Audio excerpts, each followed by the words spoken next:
Welcome into the lesson number 4 called Becoming Chess Terminator. In this lesson, you're going to learn how you can become a Terminator in chess. Indeed, in chess game, sometimes it's crucial for your success to terminate your opponent.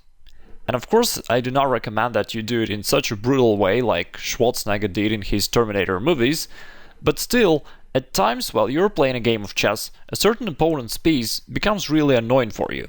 And then it is time to terminate it. How can you do that? Let's have a look.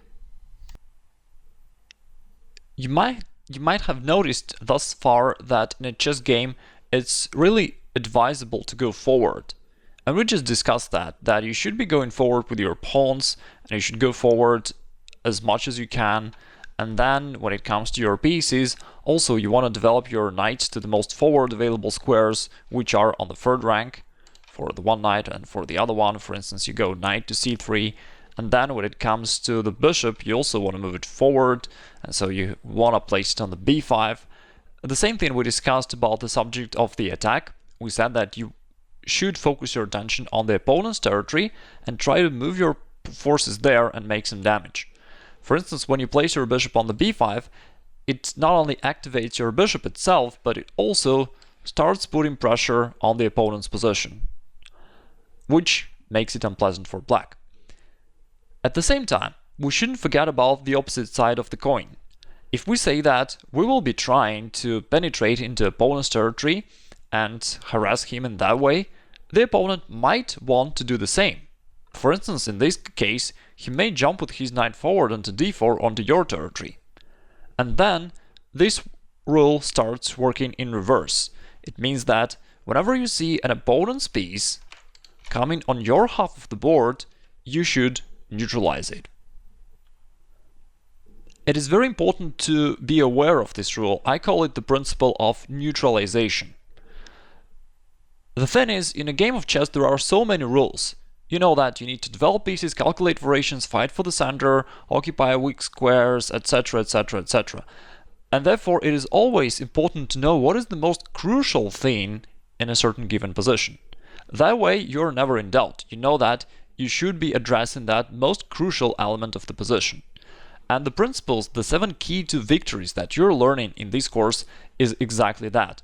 They're advising to you what is the most critical element of the position that you should be addressing. So in this position, for instance, the most critical element is the black's knight on d4, and therefore you know that your next move should address this issue. One of the good ways to neutralize that knight would be to play knight to f3, which combines your own development with an attack of that knight, and therefore it will eliminate that knight in one of the following moves. This also means that it would be wrong for white to do anything else. Like, he can just say, alright, I'll take care of that later, I will now develop the dark squared bishop for now, somewhere, will finalize my development, and I will take care of that knight later. No, that's the wrong way. The principle of neutralization says, if there is opponent's piece coming on your half of the board, you should address it immediately. You want to push it away or exchange it, but get rid of it somehow. This is the general principle, and now let's see how it works in practical examples. This is a position from the game between Kasparov and Karpov, the two heavyweights of the chess world. Kasparov being one of the greatest players of all times, and is white to play, and you may start thinking yourself, how would you play here as white? Of course, there are many things that white could do here, but you know that there's a little tip that we're gonna apply the principles that we're learning, and therefore we want to apply the principle of neutralization. With that being said, you may notice here that there is the black's bishop on your half of the board, and therefore your primarily task is to get rid of that bishop somehow. So the real question you should be asking yourself here is, how can I push that bishop away from my territory? If you ask yourself that question, the answer becomes pretty obvious, as there are really not many ways how you can possibly do this. The only real way to do that is just to move your bishop to d1 and offer an exchange. This is one of the... actually there are only 2 ways to neutralize opponent's piece from your half of the board, and one of them is to offer an exchange, to trade off that piece. And that's exactly what white is doing. Before we get to the following moves, let me just also make a little remark about the position. At first sight you may be wondering, but what's the problem with that bishop standing on b3? It does not attack anything, so what's really the problem? Why should you take care of it? Even though this is partially true, this bishop is not attacking anything at the moment, it is still blockading your position. As you may notice, it attacks a number of squares within your territory, and therefore your pieces are feeling somewhat awkward, somewhat embarrassed. They can't move freely on your own territory of the board, which is something strange. At the same time, that bishop is also blockading your queenside pawn, so they can never move forward.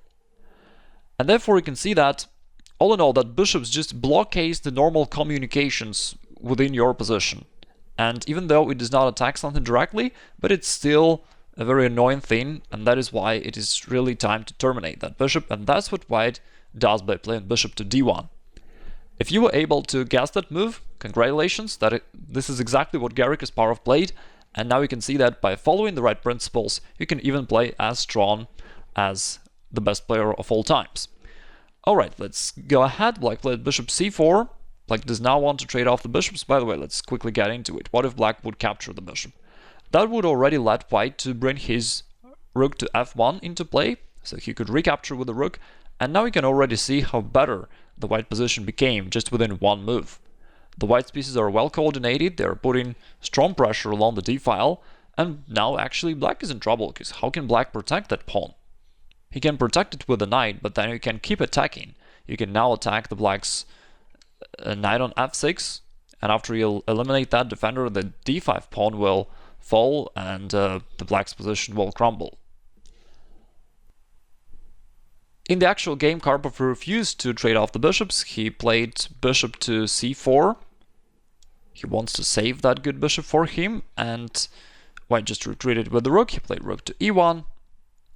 If white would just move the bishop backward, black could repeat the position, so it doesn't give anything to white, and therefore white has to do something different. And that is why after black played bishop to c4, white just removed the rook from the attack. Black replied with queen to e6. Alright, and here comes the next question for you. How would you play here as white? In general, the situation remains to be the same. There is still the black's bishop on your half of the board, and you still want to terminate it. We already know the one way to terminate opponent's piece is to trade it off, to exchange it, and there is also the second way. You can push it away, you can attack it. And that is what white did. He played pawn to b3. Attacking the bishop, and that is the most straightforward way to kick it away. Black played back bishop to a6, and I'm not really sure why black decided to give up the pawn. We know from the principle of the material, which says that if you can't take something, do it. So here white can actually grab the pawn, and that's exactly what he did. Black replied back with bishop goes to b7. Where should the queen go? Just a quick question for you. What do you think? I hope that after studying of the previous lesson, now you know that first of all you should look at the forward direction. And there comes the move queen to c7. Once again you see that it's just the principle of maximum activity. And if you know it, you can play as strong as Garry Kasparov. Now the black's bishop being attacked, he played bishop to c6. And at the moment the white's pawn on a3 is hanging. And as we know, we want to grab the opponent's material and you want to save your own. And therefore white played a4 to protect that pawn. And now let's just evaluate what happened within this position just within the couple last moves.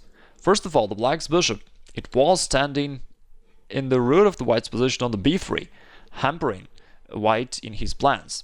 And now it was kicked away back to c6, where it has no place to go. As you can see, there are no available squares for that bishop at the moment. Along the way, white won the pawn, and he gets just this great advantage now because of the extra pawn and a better position. And Kasparov won the game later on. If you wish to see the continuation of the game, you can find it in the additional material for the course.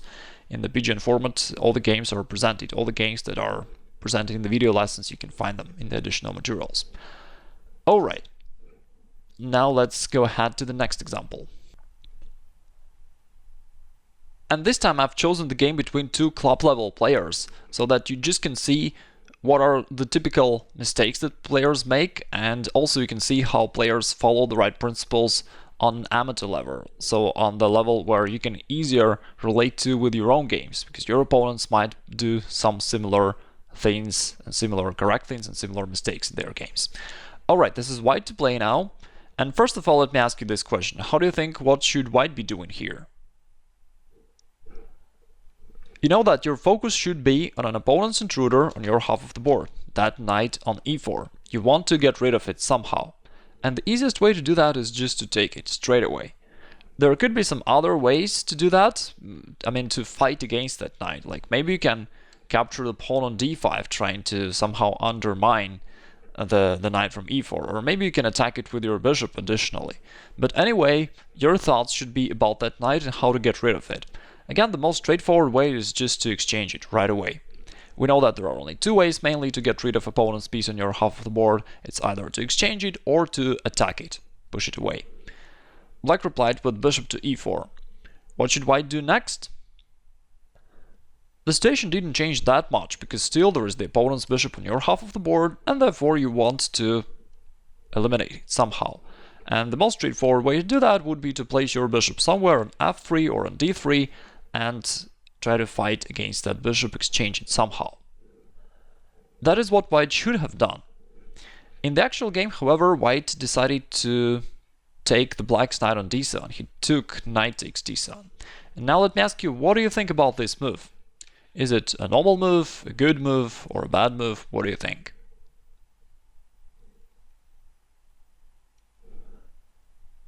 Well, we know that it is really good to have your piece standing on opponent's half of the board. And therefore it is really awesome for white that he has that powerful knight on e5. And definitely you don't want to give it away. You don't want to trade it off. You want to keep it. It is actually black's task to fight against that knight. And you can see that the white player being rated 2066, so a relatively strong player on club level players, he makes that really obvious mistake if you just know the right principles. So knight d7 is a very bad mistake for white, which makes the white position worse straight away. White took the knight anyway, like just recaptured with a king. White played now bishop d3, but now black has a better way to support his bishop. And he played a very clever move. He played pawn to f5. Now, what is the purpose of this move?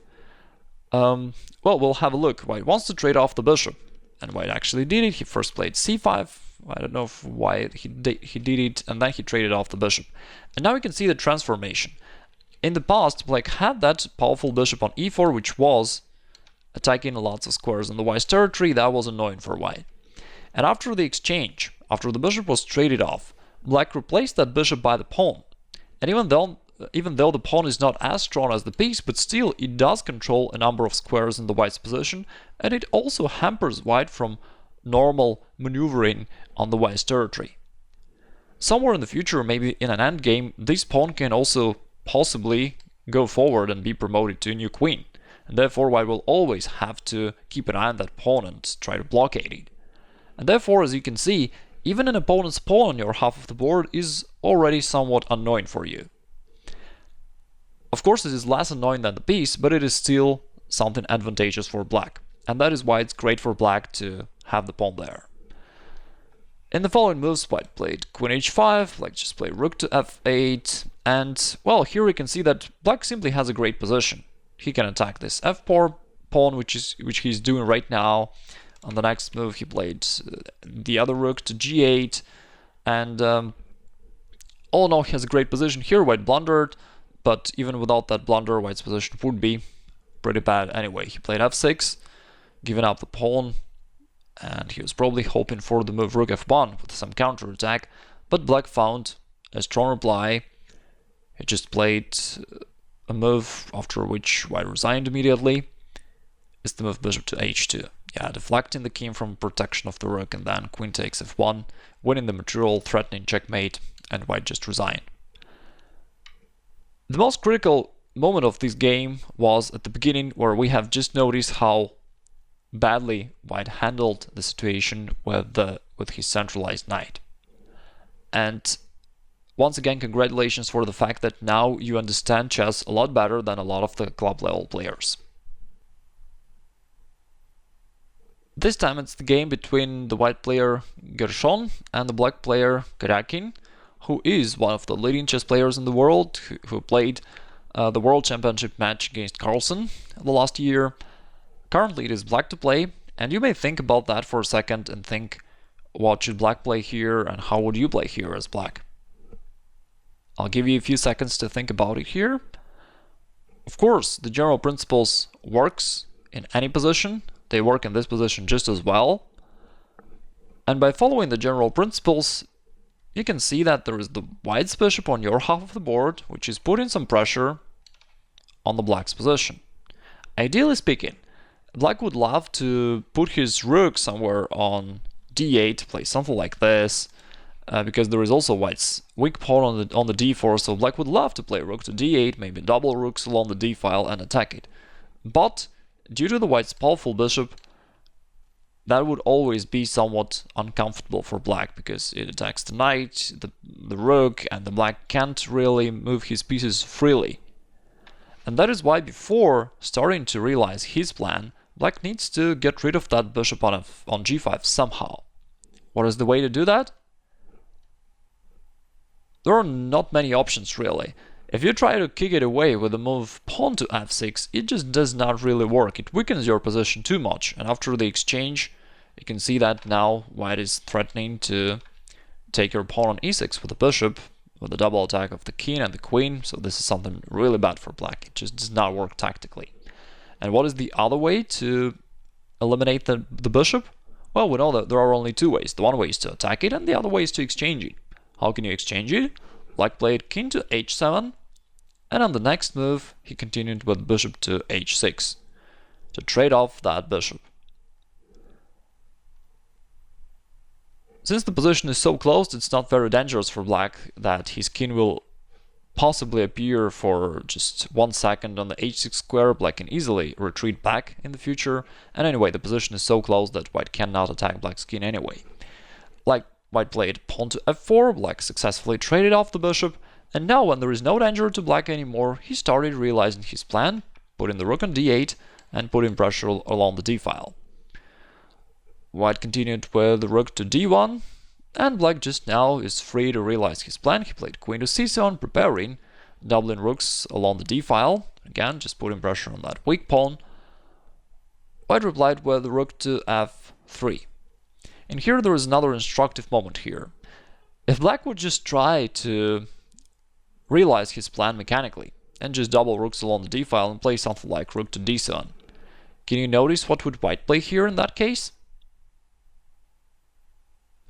There is a tactical combination here. White can just grab the pawn on e6, using the fact that the pawn is pinned, which would be really bad for black. And looking at this position, you can notice an interesting thing. Earlier we used to talk about the situation when there is an opponent's piece standing on your half of the board, and we said that this is unpleasant for you. However, at times there are situations where opponent's piece is not standing on your half of the board, but is looking on your half of the board, just like the rook and just like the bishop. And in those cases, it is not that dangerous as compared to the situation when there is opponent's intruder on your half of the board. But still, ideally speaking, you wish to neutralize that pressure somehow. To push those pieces away or to lock them, but to do something so that they do not attack you anymore. And black did it by playing knight to f5 just to shut down the position totally. White tried to trade it off, but after that the position remains to be locked, and now white has no active pieces anymore, while black can freely double rooks along the d file, and then he played queen to, well, just first he played king to g6 to lock the position on the king side entirely, and then he played queen to b6, just putting this severe pressure on the white's weak pawn on the d4, and white is in big trouble. In the future, black also played a5 to create another weakness on the b4 in the white's position, and he continued the attack and won the game later on. What you can actually notice in this final position of this example, because we'll not analyze this game till the end, you can check it out yourself if you wish. Till the end, black won the game later on, but the key point here is that after black neutralized the white's active pieces, white remained with only his passive pieces, which are now only the defenders of his weak pawns, and that's it. So this is the power of neutralization. When you terminate opponent's active pieces, the opponent cannot attack anymore, and he will be doomed to stay with passive pieces. In this lesson, we were talking about the fourth key to victory, which is the principle of neutralization.